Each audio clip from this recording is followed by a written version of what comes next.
Alright, so just parked up, walking down now for the Devon Restricted. This is probably going to be one of the harder tournaments I play now this year.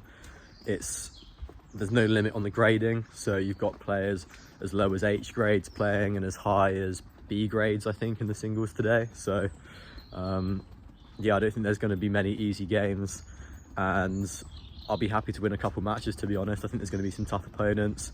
Everyone's always trying their 100% at this tournament. So yeah, it'd be really good to have a little run, but at the same time, there's some really good opposition today that I could come up against. So just gonna play nice and relaxed, put what I've done into training into practice, and see where it gets me today. Also forgot to mention, this is a 2-day event, so we've got singles happening today, starting in about half an hour, and then doubles starting tomorrow, which I'm also playing. So yeah, 2-day event. Always testing because my legs are going to be very sore and tired tomorrow, but I need to still be performing with my partner. So yeah, looking forward to it. Let's get into it. Okay, so here we are arriving at the Torquay Town Hall, the venue for the Devon Restricted.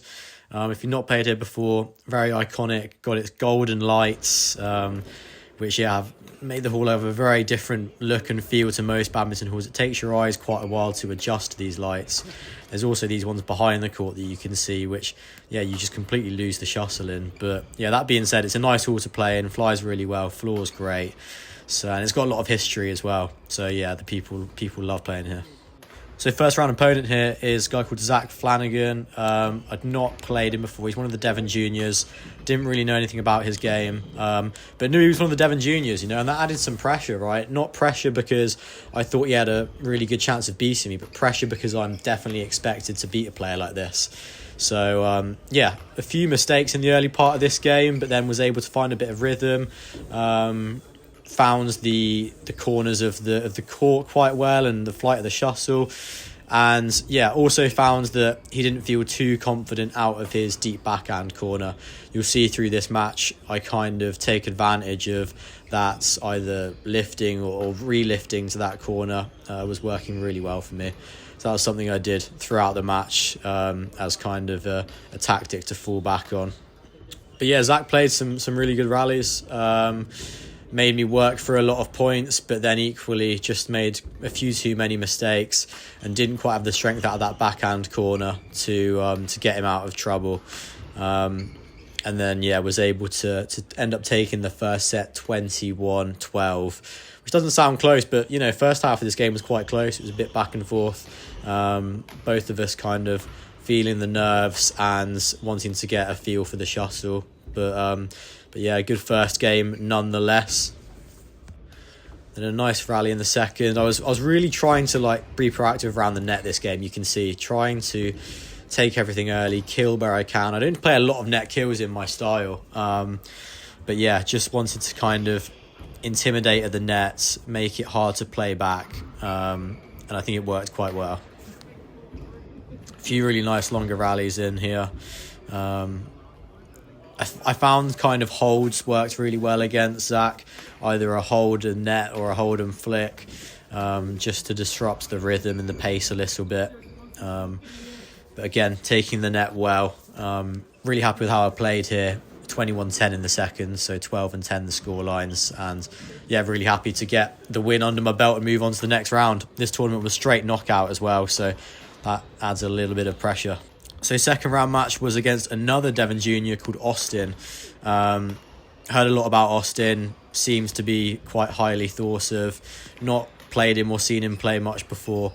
But yeah, the same pressure kind of applied here that, I shouldn't really be losing to a Devon junior. That being said, it was clear early that Austin was a really good player, strong footwork. You can see he's moving much faster around the court. He's got good shot quality. And yeah, we were having some really nice rallies in this opening set. Good battle at the net here. We actually didn't know if this shuttle crossed over or not. I kind of look away, trying to not get hit in the face. He wasn't sure either. On the replay, I still don't even know. Looked like it might have gone over, but then lands kind of his side, I think. So we played a let. I think that was the good thing to do. And yeah, hit a few weird cross smashes here, which worked well. Never really play those, but seem to get a few winners with that in this tournament. yeah, some really good, nice accurate attack from Austin. Again, using the same tactic of putting him into the deep backhand corner, but he's playing some good slices to get himself out of trouble.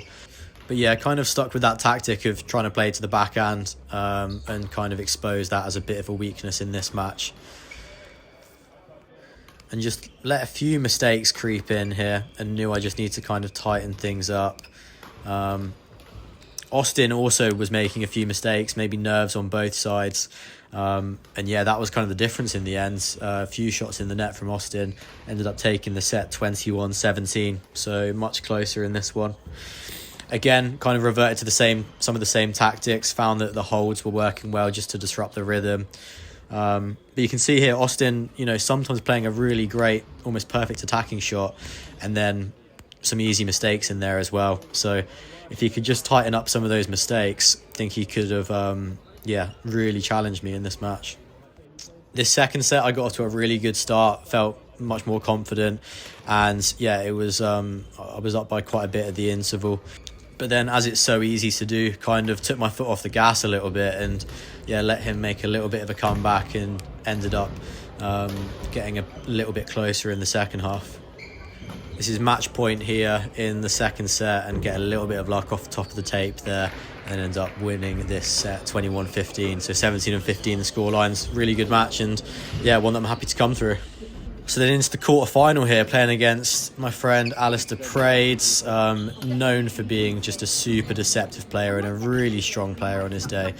You'll see through this match, he's just got really good wrist power and deception all around the court, really.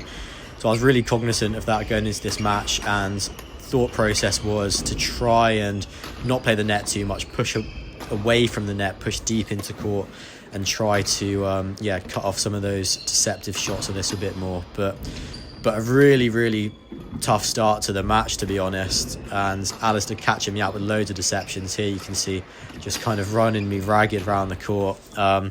Found it super tricky to get into the match. Had really good variation, really good holds, and yeah, it was clear that this was a level up from the previous matches, and the pace was much higher as well. You can see the pace of the rallies is much higher, much sharper shots.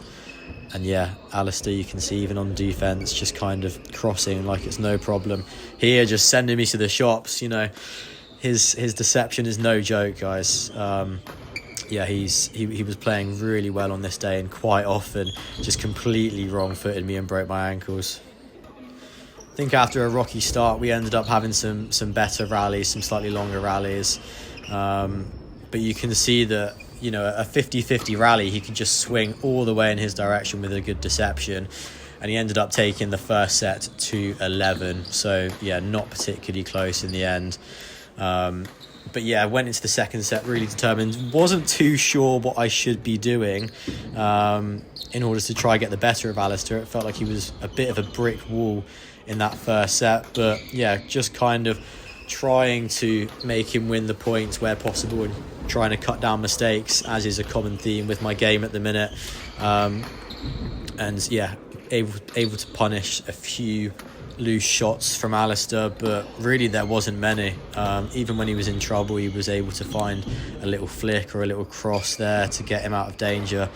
And yeah, I mean, fair play. He was really outplaying me in this match. I was scrambling as much as I could, really trying to work hard. But yeah, Alistair was just able to kind of find the corner of the court that I wasn't covering at every opportunity. It kind of seemed very rare was I able to break through with my attack.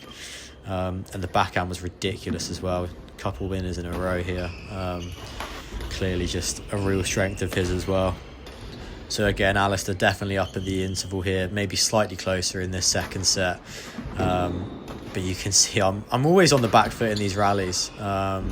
He's just kind of conducting the pace, and I'm struggling in my head in this match, kind of what I need to do. The attack wasn't working here. 1, 2, 3 attacking shots all coming back. My tactic of pushing the net shots deeper didn't seem to be cutting off his deceptions. So it kind of felt like whatever I was trying wasn't really working. And even here, Small mistake, the difference between winning and losing the point. And they ended up taking the second set 21-12. So 11 and 12 the scorelines in that one. Fair play to Alice. They just completely outplayed me, but happy to hold my hands up and say that.